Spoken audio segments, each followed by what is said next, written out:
बीड युवामत वृत्तपत्र हे बीडमधील एकमेव दैनिक आहे जे ज्वलंत प्रश्नांवर आवाज उठवते.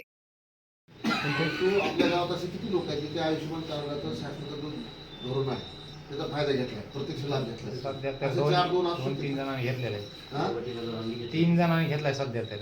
आता कॅम्प 2-4 महिन्यापूर्वी झालेला आहे. त्याच्यानंतर आपले ग्रामपंचायत आहे, शाळा आहे, अंगणवाडी आहे, हे सोलार करायचे जातात. म्हणजे आता आज ते 20 देयक भरतात ना, त्याला सोलार करायचे. सोलार युनिट त्याच्यावर छतावर बसवलं आणि त्याच्याजवळ 20 देयक त्याने भरले नाही, म्हणजे झिरो असलं ते 20 देयक ते त्याला मारते. जेवढे तुमचे घरकुल आहेत, घरकुल पूर्ण झालेत का?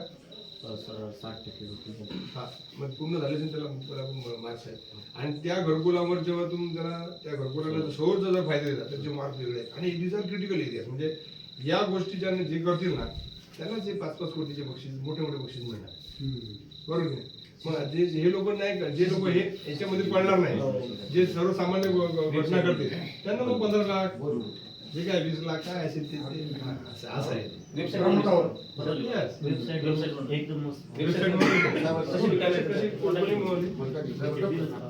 कोणी म्हणून